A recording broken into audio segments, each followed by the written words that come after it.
Okay, let's go through the solution to this frame analysis question. We have a frame ABC, we have a pin at A, we have a fixed joint at B, and we have a roller joint at C. The dimensions are shown there, whereby from A to B horizontally it's 4 meters. That beam there, BC, is 4 meters in length. That beam has a point load at the midpoint. The height of the frame, the vertical height between A and B is 3 meters, and the frame is loaded left to right with a UDL of magnitude 40 kilonewtons per meter. So if I'm looking at this, I want to first figure out if it's solvable using the equations of equilibrium. So let's just do our statically determinate check. Well, obviously there are two members, but the two members are joined by a fixed joint. So for the purpose of this, because the moments can transfer through point B, the number of members is 1. There are 2 reactions there, and there's 1 reaction there, so OR equals 3. So in fact this is statically determinate because OR equals 3n.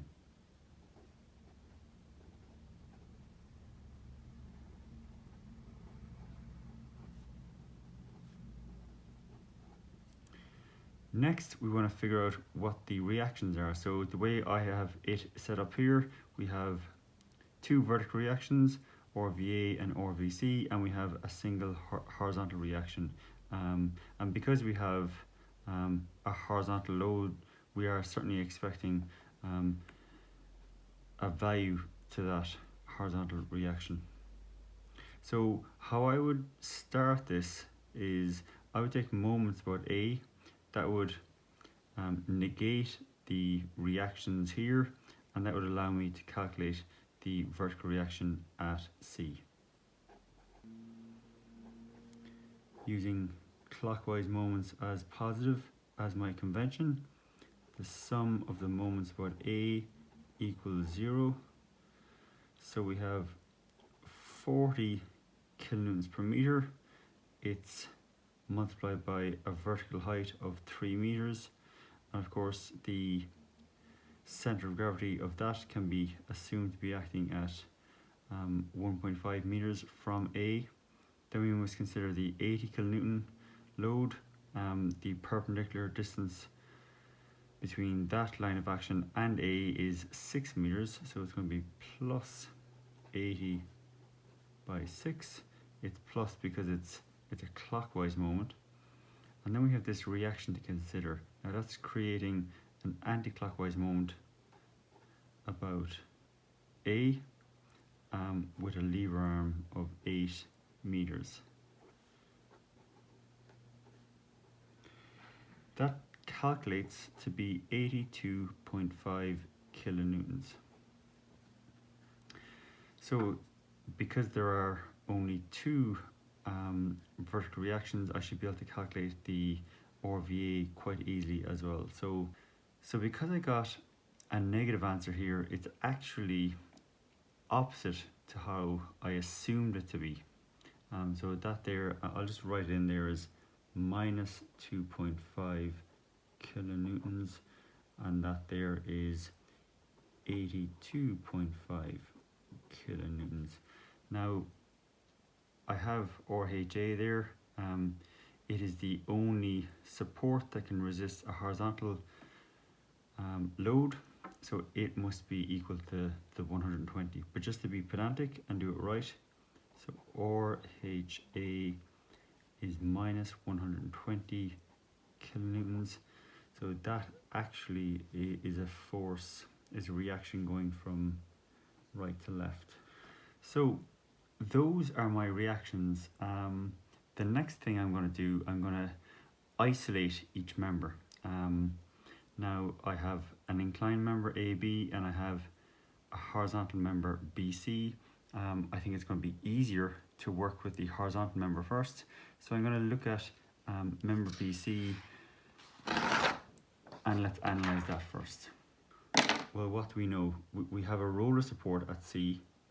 The value of that reaction was 82.5 kilonewtons. Actually, we know we have a point load at that point as well. The magnitude of that is 80 kilonewtons. And now there are obviously internal shear forces, possibly internal axial forces, and an internal moment at this point B. So we don't really know what they are yet. So just let's set it up whereby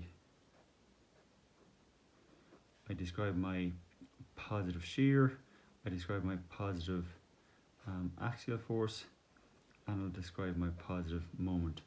So with this free body diagram, I can actually figure out what the values of V, N, and M are. So let's look at V first. So looking at this whole system, and I'll just kind of label that as V. We have the sum of the vertical loads equals 0, and again I'll go plus as positive. So we have V, the way I've described there, minus 80 plus 82.5 equals 0. So that was 2.5, so that actually ends up being minus 2.5 kilonewtons. So the shear at B, looking at the left hand side of member BC, is minus 2.5 kilonewtons. If I look at the axial forces, well, actually there are no axial forces in this section because we have a roller here. So the N obviously equals 0. Just so to be pedantic, let's write it out. The sum of the horizontal forces equals 0, and we just have N equals 0 there. Looking at the moment, so I'm just going to take, let's say, moments about C. So the sum of the moments about C equals 0. Let's look at the clockwise moments. So the sum of the moments about C equals 0. What do we have going on about C? Well, we have the moment at B, so that's just MB. It's positive because I've drawn in as a positive moment at the left hand side of that member. This 80 kilonewton load has a lever arm of 2 meters, and of course this shear at the end acts about C as well, so we'll consider that as minus 2.5, and that's acting 4 meters away. Of course, all of that equals 0, so the moment at B is going to be at 160 in year 10, and bring that over is 170 kilonewton meters. We're actually in a position now that we can very, very easily sketch the shear force and bending moment diagrams for BC. So just if I just draw it vertically under BC,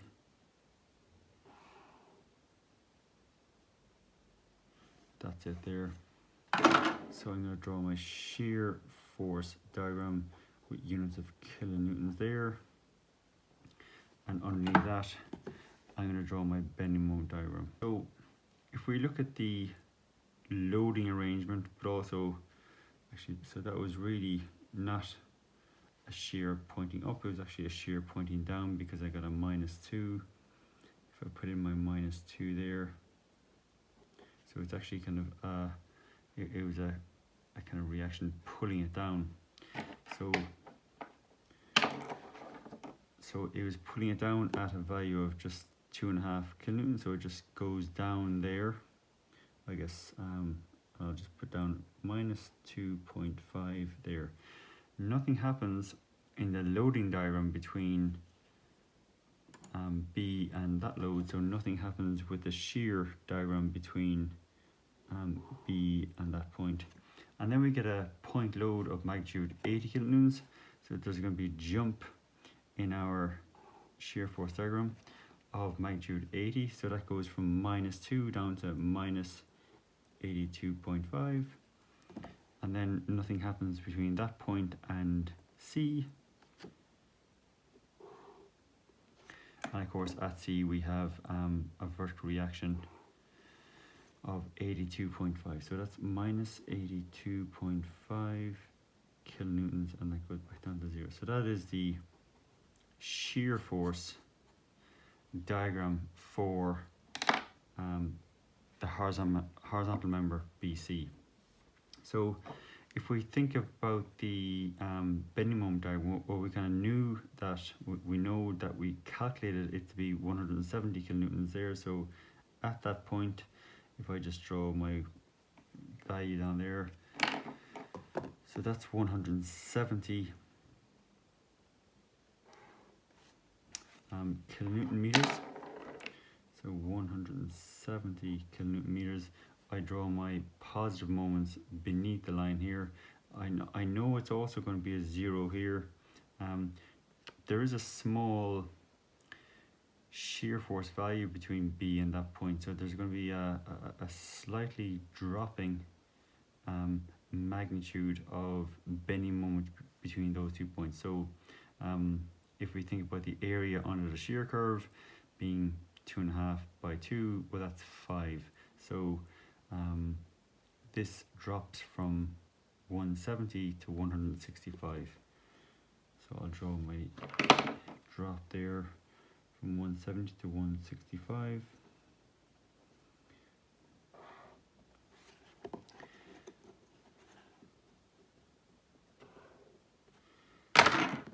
So we had, so that's 170 minus 2.5 by 2, which gives us 165. And then looking at the area under the shear curve there, it's 82.5 times 2, that gives us the 165. So this value here was 165 minus 165 equals 0. I mean, we knew it was going to be 0 anyway, but the numbers confirm that. So that is the shear force and bending moment diagram for the horizontal member BC. Next, we want to have a look at the inclined member. So to do that, so the inclined member AB is shown here. It's inclining up at that angle. It's about 37 degrees. It's a 3-4-5 triangle. There is a horizontal load of magnitude 40 kilonewtons per meter over the full vertical height, so that's 120 kilonewtons total. There is a 120 kilonewton reaction there. We have the 2.5 kilonewton reaction pulling down there. We also recall from B, and if I look at the end of B at this side, we had, well, this is negative, so that was pointing down, so there was a pull down from the end of AB supporting that. So this obviously means that we have an upward force there of magnitude 2.5 kilonewton. I guess as a check, we have 120 going from left to right, we have 120 going from right to left, we have 2.5 going down, and we have 2.5 going down. So that is a body obviously in stable equilibrium. Now the trick to be able to analyze an inclined member is that the forces need to be resolved either perpendicularly to it or along it. So when we have forces like even these reactions here, you know, the reactions there are purely vertical or horizontal, and the force there is purely horizontal. But in order for us to determine what the shear forces and bending moments are along that beam, we actually have to figure out, well, what are all of the forces effectively perpendicularly to it, first of all. So we need to just convert the various loads into the component forces. So instead of the global horizontal and vertical directions, I'm going to convert them into effectively like an x-axis direction and maybe a y-axis direction. So to do that, how I would do it, and again this is a 3, 4, 5 triangle, just to blow up joint A. So just to kind of be clear, joint A, we have a point there. It's going up at kind of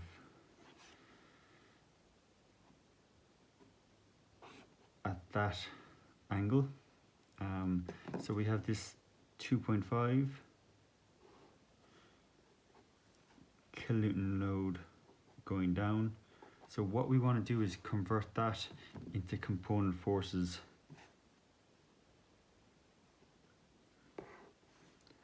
like that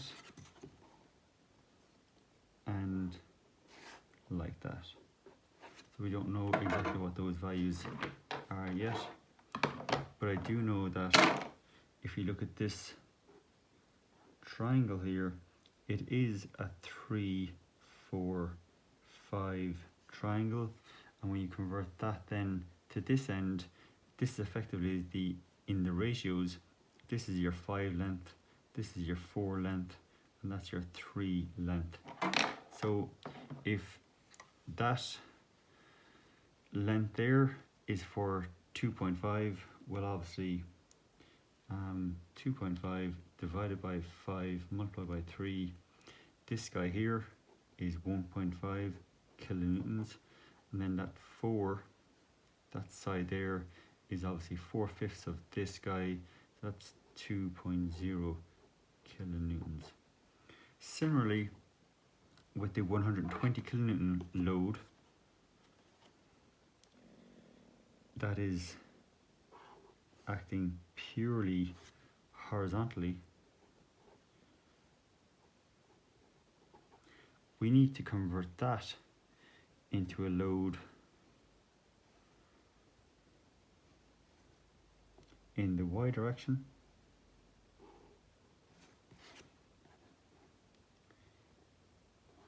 and in the x direction.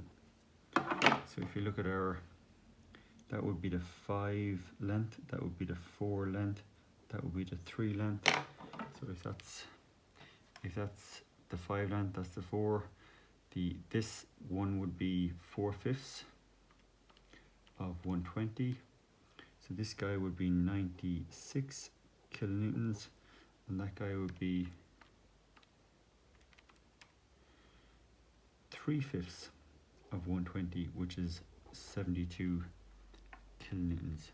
Okay, so there was a bit there, but we've just converted the vertical and horizontal reaction into component forces along the y direction and the x direction.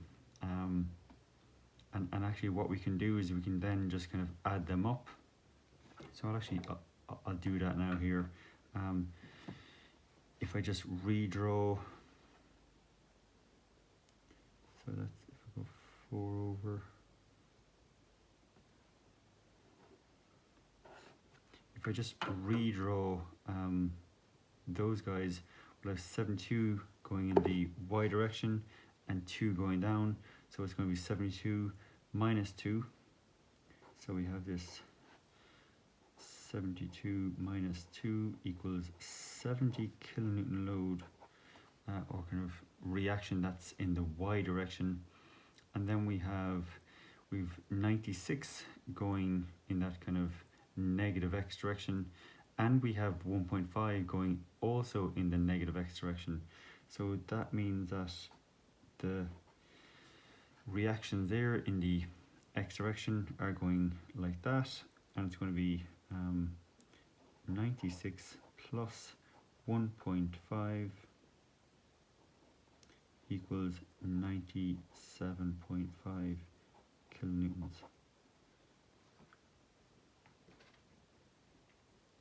Okay, so that described that.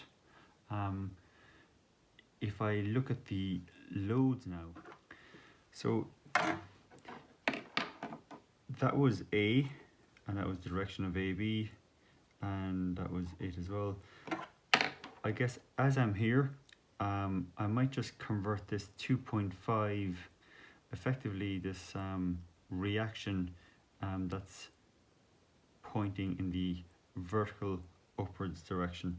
So if I just maybe over exaggerate this so it's nice and clear. So if that's my A and if that's my B, I have, excuse me, 2.5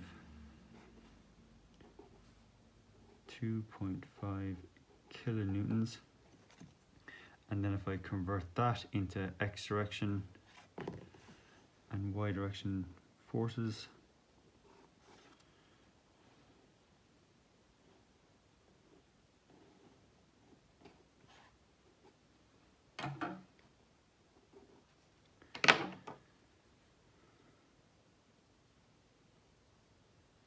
so that would be the 3, that's the 4, and that's the 5.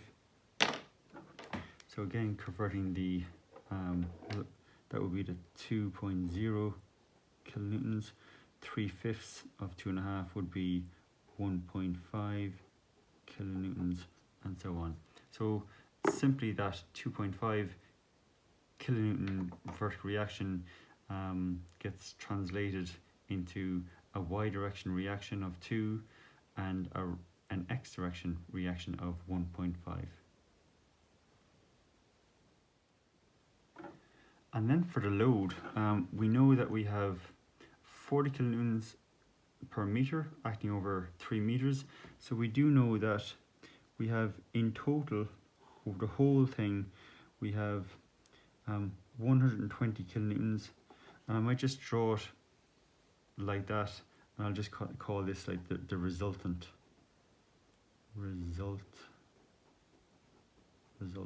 okay? Because I want to break that into component forces perpendicular to the beam and then also along the beam. So if I just break that component force into a kind of y direction force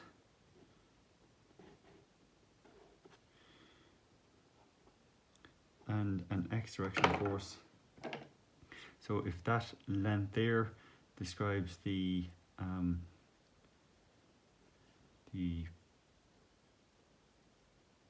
direction of the force onto the beam, it is a 5-4-3 triangle. That would be the 3 side, that would be the 4 side. So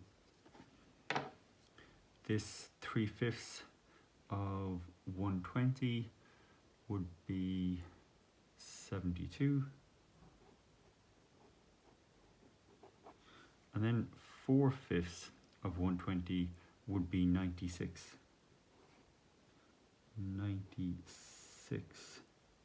kilonewtons. So just to kind of describe what's going to happen with the load here, we have a situation where the horizontal load, which totals 120 kilonewtons, can be converted into a load that's perpendicular to it of magnitude 72 kilonewtons and a load along the beam of magnitude 96 kilonewtons. Now, we do know that the beam AB is 5 meters long. So what we can do is convert the 72 and the 96 into kilonewton per meter loads along the beam.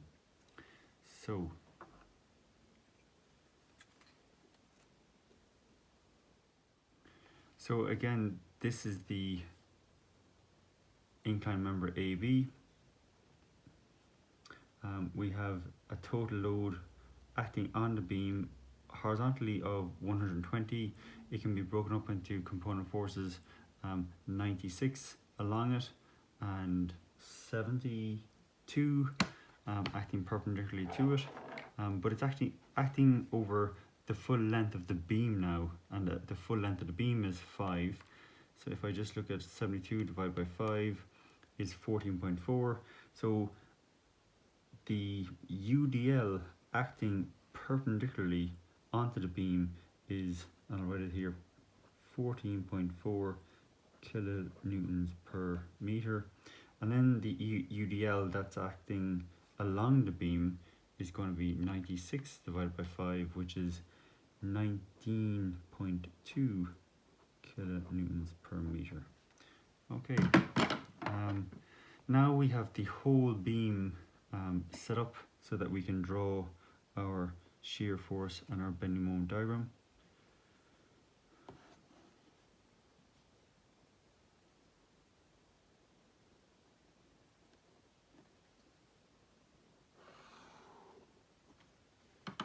So if this is going to be my shear force diagram in units of kilonewtons.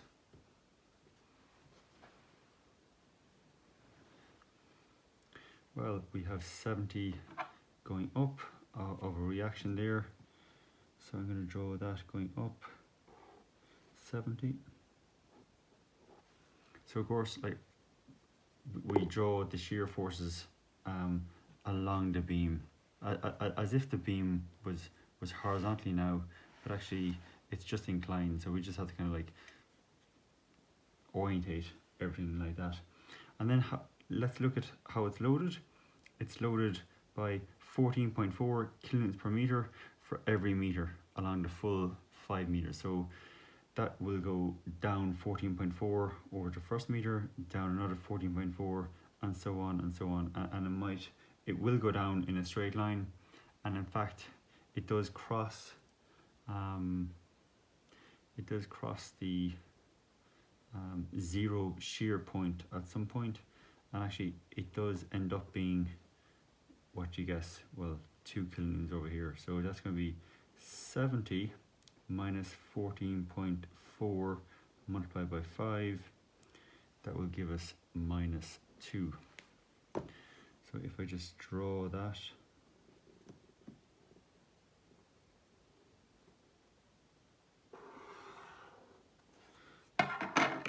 so that is our shear force diagram for that. And now let's draw the corresponding bending moment diagram. So I'll just draw it like that.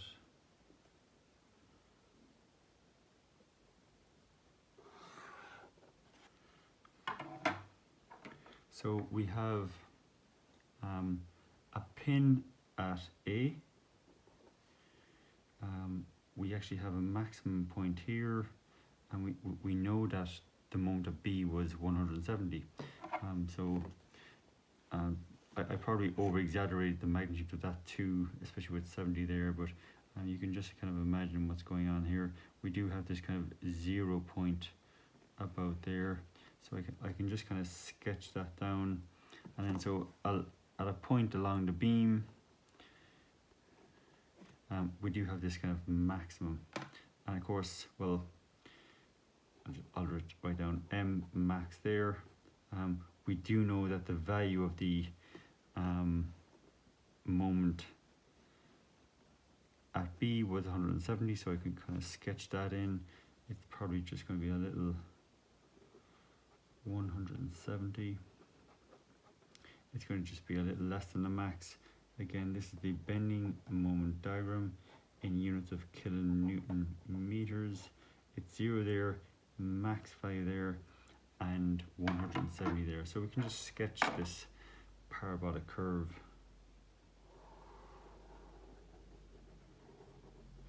And that's it.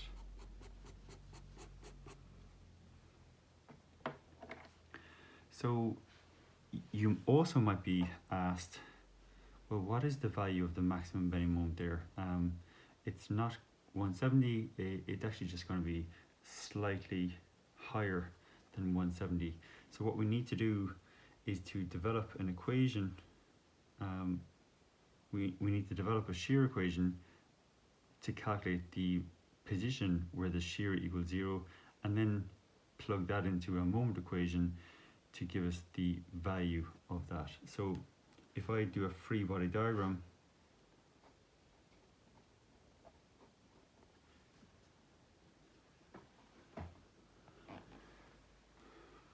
of member AB, or at least kind of some of it. So if I have my A here, it's going in that direction there. If I look at the shear, we have 70, and then we have the 14.4 going down. I'll call that X. That's going to be my shear force, and that's going to be my moment. So if I look at that, and if I develop a shear equation, the sum of the shear forces equals 0, and in this case, my positive shear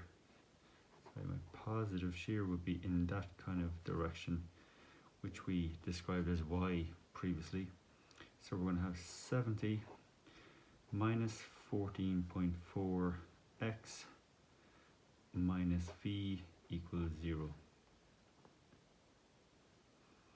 And if I look at this, and if I just let the shear equal 0, well, then I'm left with the situation of 14.4 x equals 70, x equals 4.86 meters. So we know that the maximum bending moment occurs 4.86 meters along the beam. Well, it actually would be a lot closer to point B there. But looking at this, all I would need to do then is to develop a moment equation and just plug in 4.86. The sum of the moments equals 0. Looking at this, we have 70, and let's just plug it in straight away. So it's 70 by 4.86 minus 14.4 times 4.86 squared over 2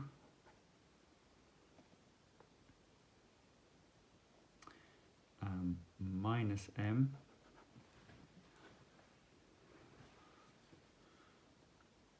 equals 0. So m turns out to be 170.1 kilonewton meters. So that's the maximum bending moment right there. You'll also notice that I didn't use the values of 19.2 or even this value of 97.5 because they would be associated with the axial force. So if I had to do an axial force diagram, I would need to take into account those values, but I didn't have to do it, so I didn't have to touch it. So that's how you'd analyze a beam, or sorry, a frame that's loaded like that.